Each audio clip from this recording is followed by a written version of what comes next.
이 하늘을 덮었나이다. 주의 대적으로 말미암아 어린아이들과 젖먹이들의 입으로 권능을 세우시며 이는 원수들과 보복자들을 잠잠하게 하려 하심이나이다. 주의 손가락으로 만드신 주의 하늘과 주께서 베풀어 두신 달과 별들을 내가 보오니 사람이 무엇이기에 주께서 그를 생각하시며 인자가 무엇이기에 주께서 그를 돌보시나이까. 그를 하나님보다 조금 못하게 하시고 영화와 존귀로 관을 씌우셨나이다. 주의 손으로 만드신 것을 다스리게 하시고 만물을 그 발 아래 두셨으니 곧 모든 소와 양과 들짐승이며 공중의 새와 바다의 물고기와 바닷길에 다니는 것이나이다. 여호와 우리 주여, 주의 이름이 온 땅에 어찌 그리 아름다운지요. 아멘. 시편 8편은 전체를 찬양으로 만든 노래들도 많이 있습니다. 그 하나님의 창조 세계에 대한 감탄, 감동, 그리고 경이로움 이런 것들을 잘 담아내고 있기 때문에 이런 그 시를 읽을 때 그 안에 있는 내용 파악 이런 것만으로는 좀 많이 부족할 것 같아요. 이런 것들을 이해할 때 우리가 이 시인이 말하고 있는 이 순간에 아마도 이 시인은 하늘의 별도 보고 바다도 보고 그리고 그의 눈앞에 펼쳐져 있는 하나님의 그 창조의 세계를 보고 깊은 감동, 그리고 경이로움 이런 것들을 느끼면서 이 시를 썼을 거거든요. 그러니까 우리의 안목이 예배당 안에서 영적인 교제를 하고 동시에 이런 우리의 육신적인 눈을 가지고 하나님 만드신 세상을 이렇게 보면서 우리가 그 안에서 하나님이 계시는 하나님이 만드신 그 창조의 세계 안에서 하나님의 경이로움을 발견하는 이런 것들이 우리에게 이 구분이 없이 이렇게 손으로 담을 쌓듯이 이렇게 쌓아지지 않고 항상 이렇게 동시에 존재하는. 어제 가족들하고 좀 산책을 하면서 봄의 꽃 이제 아직 좀 이른 봄이라 많이 꽃이 피지는 않았지만 사실 벚꽃을 좀 봤으면 좋겠다 생각하고 산책을 나갔는데 벚꽃은 아직 좀 안 피었고 우리 딸하고 이렇게 걷는데 그 벚꽃은 아직 피지 않아 가지고 못 봤는데 그 땅 위에서 한 1~2mm 정도 되는 그 초록색으로 된 꽃이 이름을 잘 모르겠던데 그런 것들이 막 수백 개가 이렇게 피어있는 언뜻 주목해서 보지 않으면 잘 보이지 않는 꽃인데 어떻게 딸의 눈에 그게 보였는지 그게 딱 멈춰서 그걸 보고 있더라고요. 저도 보니까 너무 예쁘더라고요. 이렇게 자세히 보니까 더 예쁘고 그냥 지나갈 때는 파란 점처럼 보였는데 자세히 이렇게 내려다 보니까 그게 모양이 너무 신기하고 사진으로 좀 찍어 올 걸 그랬네요. 제가 그거를 다 보여드리고 싶은데 그래서 우리 주변에는 하나님께서 만드신 것에 대해서 감탄할 만한 그런 하나님의 작품들이 무수히 널려있죠. 무수히. 우리 한 작가의 작품을 보기 위해서 가끔은 돈도 내고 미술품을 보러 간다든지 조각을 보러 간다든지 이렇게 하죠.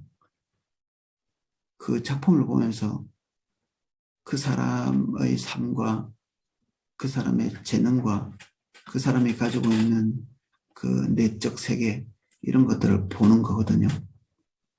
그리고 그 사람이 가지고 있는 특별한 힘 같은 거를 느끼기도 하고 또 그런 것들을 계속 느끼고 싶어서 때로는 돈을 조금 많이 주고 그런 것들을 사오기도 하죠. 내 마음과 일치되는 것이 있을 때 돈을 많이 주고 고호의 작품 같은 경우에는 어떤 회사 사장이 수천억을 주고 그걸 샀다고 하거든요. 심지어 내가 죽을 때 내 무덤에 묻어달라. 실제로 그렇게 되지는 않았지만 유언으로 그렇게 남기고 죽었을 만큼 마음에 싹 이렇게 들어온 거죠. 그 고어의 작품이. 하나님께서 지으신 세계를 언제 이렇게 한번 주목해서 보셨나요? 그래서 오늘은 여건 되시는 분들은 바쁘게 어디를 이제 다니지 말고 가다가 길을 멈춰서 풀 한 폭이라도 한번 쳐다보고 꽃 한 번이라도 쳐다보고 자세히 쳐다볼 때 자세히 쳐다보는 오늘 신앙 읽기는 그냥 대충 적으시고 아니면 적지 않으셔도 되겠습니다. 오늘은 다 밖에 나가서 하루 종일 시간 날 때 그리고 출퇴근할 때 하나님께서 지으신 세계에 그것이 나에게 감동을 주는 것들이 딱 올 때 그것을 사진으로 딱 찍어서 그것을 신앙훈련 그 밴드에다가 올리시고 그에 대한 자신의 감흥, 다른 사람들과 나누고 싶은 감흥을 길게 안 적어도 되고 한두 줄이라도 적어서 한번 올려주시면 오늘은 그것으로 신앙훈련을 대체하도록 하겠습니다. 여호와 우리 주여 주의 이름이 온 땅이 어찌 그리 아름다운지요. 주의 영광이 하늘을 덮었나이다. 하나님과 이미 친밀한 교제가 있는 사람이죠. 그래서 세상을 보는 눈이 확 열려버린 것입니다. 믿지 않는 사람이 세상을 보는 것은 기이함, 기묘함 이런 것을 누릴 수 있을지 모르겠지만 이 눈으로 보는 신기한 것들이 자신 안에 인격체로 확 다가오는 것은 전혀 다른 문제거든요. 우리는 예배당 안에서 하나님의 경이로움을 느낄 수 있죠. 하나님의 임재를 통해서. 그런데 우리의 눈이 그것을 넘어서 하나님의 광대하심을 충분히 이해하지 못하면 하나님을 한 절반쯤 아는 것입니다. 친밀하고 살갑고 좋으신 하나님을 경험할 수 있으면서도 동시에 그분이 얼마나 크시고 위대하시고 대단하신 분이신지는 잊어버리게 되는 거죠. 우리 아버지가 나랑 친하시고 월급도 받아오시고 그리고 내가 필요한 것들을 공급해 주시는 너무 좋은 아버지인데 사실 이 아버지가 직장이나 이런 데 가서 얼마나 유능하게 일을 하는지 그리고 우리 아버지를 통해서 얼마나 많은 사람들이 유익을 보고 이득을 보고 있는지 그리고 아버지 없이 세상이 어떤 한 부분이 정지해 있다든지 이런 것들을 모르면 이 아들이 아버지를 잘 모를 것 같아요. 저는 뭐 작은 아이들 같은 경우에는 아버지 회사에 한번 데려가는 것도 하루 종일 데리고 다니면서 아버지가 무슨 일 하는지를 한번 보는 우리 아이들 같은 경우에는 제가 설교할 때 이렇게 유심히 이렇게 들어요. 지금은 그 대학가 있는데 그 하필이면 얼마 전에 제가 그 대학에 찾아가서 같이 YMC 모임도 인도하고 했는데 아들이 아버지가 뭘 하는 걸 보는 거죠. 하나님과 우리가 친밀하지만 그 친밀한 하나님께서 어떤 일을 하셨는지에 대한 이해나 인식, 그분이 지금도 세상 만물을 어떻게 주관하고 계시는지를 이렇게 보지 못하면 친하지만 살갑지만 그리고 나와 가깝지만 하나님의 그 위대하심은 잘 모르는 거죠. 그래서 자연스럽게 이 하나님을 축소하게 될 수 있는 그런 가능성이 있습니다. 하나님을 축소할 수 있는.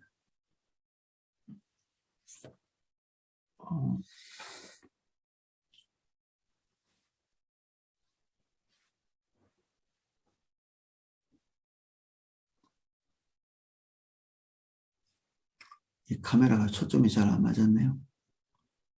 사람 눈은 조절 안 해도 초점이 자동으로 맞는데 이 기계들은 뭐 이게 좀 비싼 거라고 달아놨는데도 하나님 만드신 이 시력만큼은 안 되는 것 같습니다. 주의 대적으로 말미암아 어린아이들과 젖먹이들의 입으로 권능을 세우시며 이는 원수들과 보복자들을 잠잠하게 하려 하심이니이다. 하나님께서 보복자들에게 하나님을 대적하는 자들이겠죠. 우리를 대적하는 자라기보다는 때로는 둘 다 해당되기도 하고 우리가 하나님의 사람이라는 것을 알고 대적하는 자들은 우리를 대적한다기보다는 곧 하나님을 대적하는 것이기도 합니다. 그들을 부끄럽게 하실 때 하나님께서 대단한 병기를 사용하시지 않거든요. 정말 부끄럽고 창피하게 만드는 자기가 신이라고 떠벌렸던 헤롯이 하나님께서 그의 생명을 거두실 때 벌레 먹어 죽도록 하시거든요. 뭐 추정하기로는 뭐 기생충 같은 그런 것에 죽지 않았나 그런 생각이 듭니다. 인간이 신인 체하고 보복하는 하나님께 대항하는 이런 것에 대해서 하나님께서 어떨 때는 위력을 보이시는데 그 위력이 뭐 거대하고 크고 이런 것이 아니라 그들의 나약함을 여실히 증명할 수 있는 아주 미약한 방법을 통해서 하십니다. 어거스틴 같은 경우에는 당대의 최고의 그 지성인들을 찾아다니면서 어떤 지적인 추구, 진리의 추구를 해오면서도 하나님을 잘 알지 못하는 화면에서 교만해서 그렇겠죠. 그러한 태도를 가지고 있는 자에게 하나님께서 다가가서 하나님이 가지고 계시는 엄청난 지식과 지혜를 탁 들여다 보이신 게 아니고 놀고 있는 어린아이들의 입술 속에 들고 읽어라 들고 읽어라 이 들고 읽은 내용 자체가 그렇게 대단하게 심오한 것도 아닙니다. 낮에같이 정결하게 행하고 술 취하지 말고 방탕하지 말고 그들 마음속에 이 어거스틴의 마음속에 추구하고 있었던 그 내용을 딱 비추시면서 그것만 가지고 아니었겠죠. 당연히. 그 과정을 통해서 하나님을 딱 직면할 수 있도록 만든 것이죠.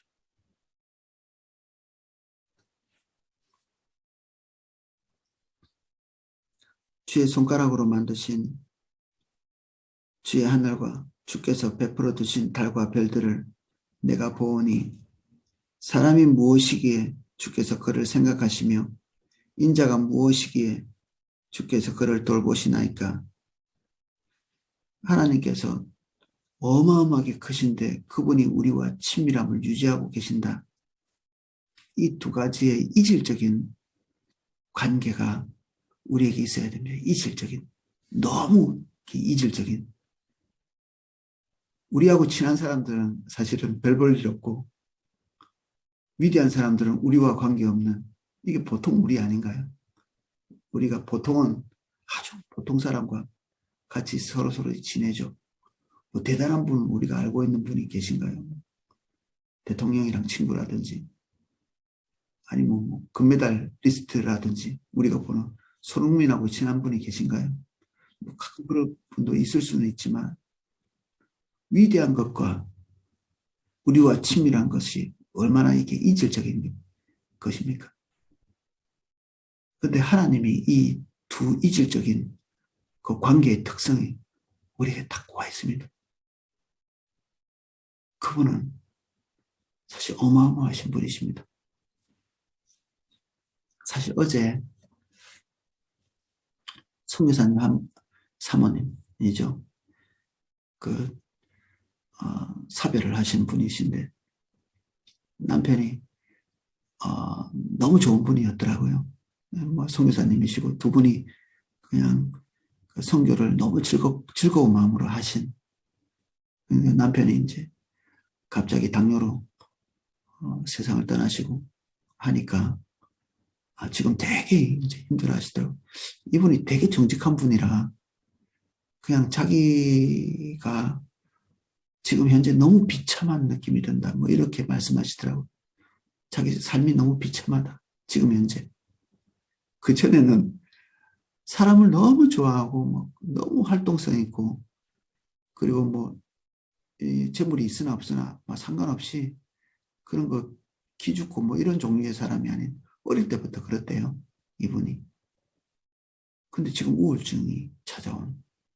그래서 그걸 이 판정한 의사한테 그런 말을 했다네요. 나같이 사람 좋아하고 나같이 활달하고 나같이 유머 좋아하고 우스갯소리도 잘 하시더라고요. 그런 사람도 우울증이 오나요? 의사한테 되물었대요. 남편이 너무 친하다가 없어지니까 지금 마음 심정이 이제 너무 비참한 우울한 이해가 되더라고요. 한 면에서 평생 같이 이렇게 동반자였던 분이 갑자기 어느 날 소천하시고 나서 얼마나 힘드시겠어요. 외롭고. 근데 그분 말을 들으니까 사별하신 분들이 좀 있지만 얼마나 힘들까. 그 빈 공간이. 그런데 성경은 뭐라고 말하고 있냐면 그런 상황, 그 모든 의지할 데가 없어진 빈 공간에 있는 분들에게 성경은 하나님과 더 깊이 있는 교제를 하도록 말하고 있거든요. 남편과 하나님을 비교해 볼 때 어느 정도의 어떤 격차가 있을까? 남편과 하나님. 물론 지금 뭐 남편과의 관계가 어려운 분들은 이 말이 남편을 그냥 옆으로 제쳐놓는 말로 오해될 수도 있는데 그렇지 않고 어떤 좋은 관계도 하나님과 비교할 수 없는 것이죠. 얼마나 의지가 됐든지 간에 하나님보다 더 많은 공급을, 더 완전한 공급을, 더 믿을 만한 보호를 해줄 수는 없거든요. 어떨 때는 남편도 자기 살기 바쁘죠. 그리고 자기 한계 때문에 또 아웅다웅 싸움도 해보셨잖아요. 남편의 위대성 때문에 그리고 남편이 훌륭하기 때문에 남편은 아니잖아요. 하나님께서 짝 지어주셨고 그를 통해서 하나님께서 가정을 이끌고 가실 거라는 것을 믿기 때문에 남편이 불신자라도 기묘한 것이 있습니다. 가정의 그 운명을 반드시 남편을 통해서 결정하십니다. 자매들이 발버둥 치는 것이 거의 소용없는 경우가 많습니다. 나라도 살아봐야 되겠다 뭐 이렇게 생각하시는 분들이 있을 수도 있는데 그런 경우는 없습니다. 남편이랑 같이 죽는 거지. 나로 이혼하지 않는 한 하나님께서 그것도 언급하고 계시잖아요. 남편과 함께 살면서 좋은 길로 가게 될 것을 다들 기대하시죠? 당연히 그렇습니다. 당연히. 그건 얼마든지 그렇게 하셔야 되죠. 그런데 부부관계는 나 하나 잘 살자고 결혼한 것은 아니잖아요. 그래서 결혼은 굉장히 신중한 것입니다. 결혼을 했다면 살아도 같이 살고 죽어도 같이 죽는 거죠. 남편으로 인해서 부귀 영화 그리고 행복 누릴 수 있죠. 근데 말도 못할 쓴 잔을 마실 수도 있습니다. 여러분들은 그 두 가지를 다 수용할 준비를 하고 결혼하셨나요? 남편들도 마찬가지죠. 아내를 통해서 얻는 그 이득, 유익, 그리고 생의 기쁨, 이거 뭐 말로 다 할 수 없죠. 그런데 가끔 아닐 수도 있지 않나요? 아내가 늘 사고치고 재산 말아먹고 그리고 뭐 호락호락하지 않은 그런 경우가 있을 수 있겠죠. 그러면 주님이 우리가 하나님이 짝지어 주신 것에 대한 믿음과 신뢰가 있다면 그런 안에도 포기하지 않고 우리가 같이 끌고 가는 거죠. 단념하고 포기하지 않고 자기 운명으로 이해하고 어디서 이해하고 나라도 살아야 되겠다는 그런 가치를 가집니까? 아주 못된 거죠. 그런 것은.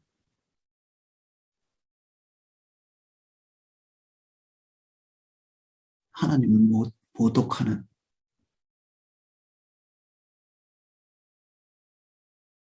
이런 경우는 좀 차이가 있다고 생각합니다. 하나님을 잘 몰랐는데 그렇게 결혼하고 나중에 보니까 주님을 알게 되고 그래서 서로 믿음이 나누어지는 경우 저는 그런 경우는 대부분 하나님이 긍휼을 베푸시는 것을 많이 봤습니다. 그렇지 않고 다른 경우라면 사실은 배우자를 위해서 자기 생애를 걸어야 되죠. 다 헌신하고 죽는 날까지 자기가 선택했다면. 그래서 우리 하나님은 남편이시잖아요. 배우자이시고. 그 어떤 그 배우자를 통해서 그 만족을 한다 할지라도 하나님을 대체할 수는 없죠. 그리고 하나님이 직접 말씀하십니다. 내가 과부의 남편이 되겠다. 고아의 아버지가 되겠다. 이런 말씀을 굳이 왜 하셨을까요? 자기 자신의 정체성을 하나님께서, 전능하신 하나님께서 과부의 남편이시기만 한가요? 고아들의 아버지이시기만 한가요? 그렇지 않은데 하나님께서 특별히 그 일은 다른 어떤 정황보다 더 주목해서 돌보시겠다는 얘기잖아요. 그러면 우리가 그 하나님 신뢰하고 주님 안으로 깊이 들어가는 거죠.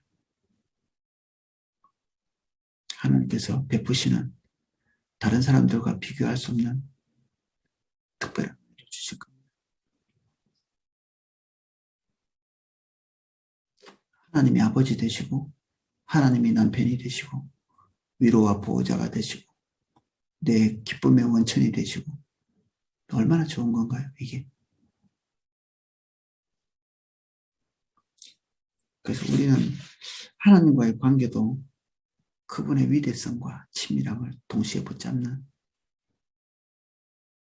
이게 우리 신앙의 균형입니다.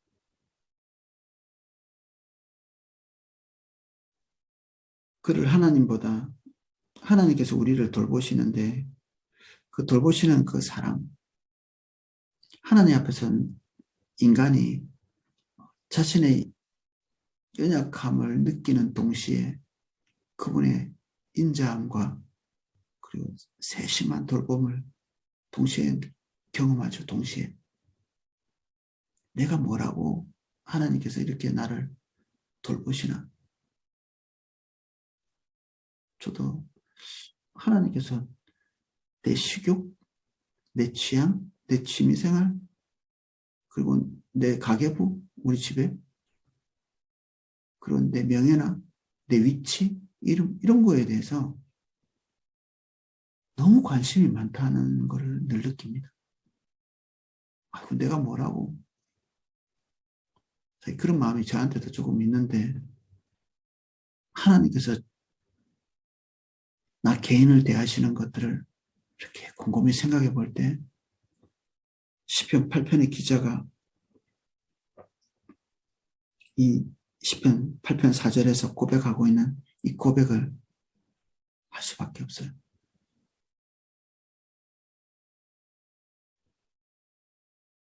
오절은 조금 논란이 있는 구절이긴 한데 그를 하나님보다 조금 못하게 하시고 영화와 종기로 관유를 씌우셨나이다. 그를 하나님보다 조금 못하게 하시고 이건 뭐 엄청난 말이죠.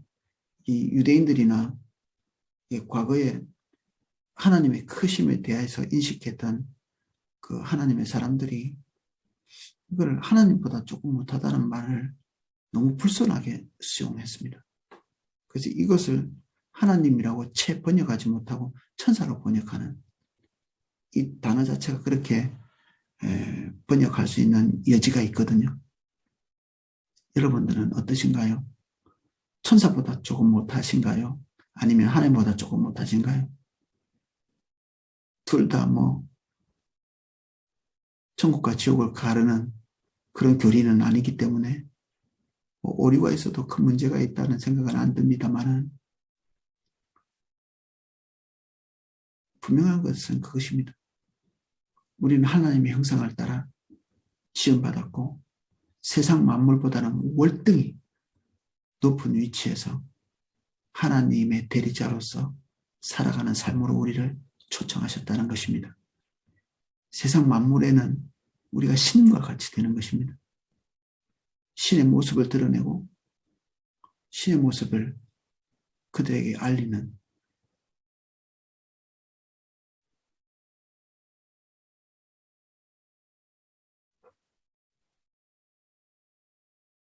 주의 손으로 다스린 것을 만드신 것을 다스리자 5절 그를 하나님보다 조금 못하게 하시고 영화와 존귀로 관을 씌우셨나이다.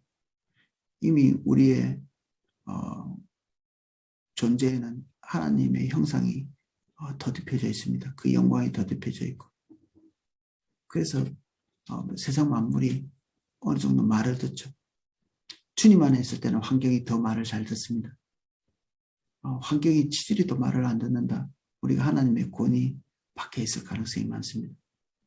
이 환경은 모든 것을 말하죠. 세상 만물도 그렇고 우리 주변에 있는 모든 종류의 환경 이게 하나님께서 가지고 계시는 의도, 의중을 우리가 완전히 왜곡하거나 충분히 반영하는 삶을 살지 못한다. 그것을 반영해 줄 수도 있습니다. 염두에 둘 필요가 있는 말이죠. 주의 손으로 만드신 것을 다스리게 하시고 만물을 그 발 아래 두셨으니 곧 모든 소와 양과 들짐승이며 공중의 새와 바다의 물고기와 바닷길에 다니는 것이니이다. 하나님께서 우리가 통치할 세상을 우리 권위 아래 두셨습니다. 인간이 그러한 것들을 가지고 있죠. 사단에게 빼앗겼었지만 우리가 다시 탈취해 왔습니다. 예수 그리스도 안에서 그렇습니다. 원래는 다 우리에게 주어진 것들이었는데 사단에게 빼앗겼다가 우리가 주 안에서 다시 그것을 하나님으로부터 수여받았죠. 그러면 세상은 우리가 하나님의 관점에 서 있는 그 순간에 우리 말을 잘 듣습니다. 우리의 통치도 받고. 그래서 범사에 우리가 하나님을 드러낼 수 있는 지혜, 지식, 권능 이런 것들을 수여받게 되어 있습니다. 사용하십시오. 주님께 의지하고 주의 말씀을 듣고 사용하십시오. 그러면 깜짝 놀라실 겁니다. 하나님이 내 삶에 이렇게 가까이 와서 함께 하실 수 있나? 환경에 짓눌려 계시지 마십시오. 우리 환경에 너무 짓눌려 계셔요. 환경을 지배하는 게 우리의 입장이거든요. 좀 불합리한 환경이 있으신가요? 내 마음에 들지 않는 지금 정황. 그러면 하나님이 우리를 혼내시거나 우리한테 이렇게 좋지 않은 것을 주려고 마음먹으신 건가요? 전혀 그렇지 않습니다. 지금 현재 우리에게 닥쳐진 일들은 하나님이 우리를 최선의 길로 인도하시기 위해서 베푸신 것입니다. 그러면 이렇게 물으셔야 됩니다. 왜 환경이 이렇습니까? 이렇게 묻는 게 아니고 주님 뭐 하려고 그러십니까? 하나님을 모진 분, 그리고 인색한 분으로 보시는 분은 하나님께 큰 소리로 항변할 것입니다. 왜 나를 이 지경으로 만드셨습니까? 이렇게 이때까지 하나님과 관계에 대해서 그렇게 말해도 하나님을 잘 모르시는 겁니다. 진짜 하나님을 차근차근 배워오셨다면 질문을 이렇게 해야 됩니다. 주님, 지금까지 경험으로 볼 때 하나님이 나에게 가장 좋은 것을 주셔왔는데 지금 다소 불편해 보이는 이 환경이 나에게 의미하는 바는 무엇입니까? 내가 어떤 선택을 해야 되고 어떤 길로 가기를 원하십니까? 물어야 되죠.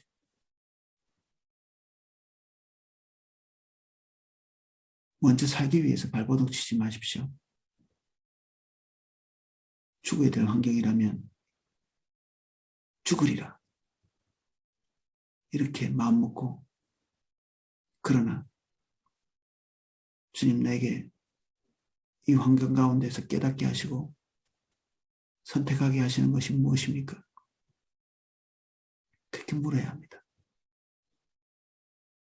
묻고 듣기 전에는 주님과 동행이 가능하지 않습니다. 여호와 우리 주여, 주의 이름이 온 땅에 어찌 그리 아름다운지요. 주님을 보고 듣고 경험하고 만지고 그분이 주신 권능을 가지고 세상을 다스려 본 사람이 이런 감동 느껴볼 수 있습니다. 누려볼 수 있습니다. 오죽하면 이 샌드위치처럼 시작할 때 끝날 때 똑같은 말로 이 하나님의 감흥을, 이건 거의 감탄사에 가까운 거죠. 감탄사. 하나님을 직접 대면했다기보다는 하나님이 만드신 피조의 세계를 하나님의 눈으로 보기만 했는데도 하나님 그분은 감탄할 수밖에 없는 분이십니다. 우리 삶에 탄식이 웬 말입니까? 불평이 웬 말입니까? 걱정이 웬 말입니까? 감탄이 있어야죠. 감탄. 오늘 10편 8편이 여러분들 안에도 하나님에 대한 감탄으로 승화되는 그런 시편이 되기를 예수님 이름으로 축복합니다. 기도하겠습니다.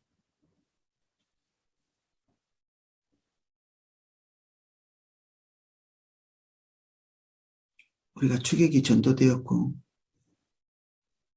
우리 안목은 어둡고 하나님에 대한 마음은 식을 때 감탄이 사라집니다. 지금 현재 우리 삶에 베풀어 주신 것이 기분이 나쁘거나 마음에 들지 않거나 무겁거나 고통스럽거나 불쾌하거나 도무지 우리의 삶에 베푸신 하나님께서 베푸신 그 주권의 의미를 이해하지 못하는 가장 좋은 것을 주시는 하나님이 아니라 인색하기 짝이 없는 하나님을 우리 하나님으로 이해하고 있다면 아버지 큰 돌이킴 있게 해주십시오.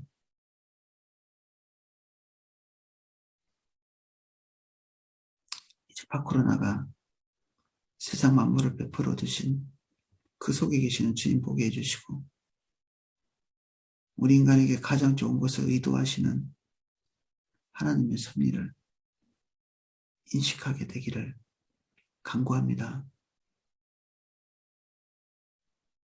주님 오시옵소서. 우리 신앙훈련 함께 하시는 모든 분들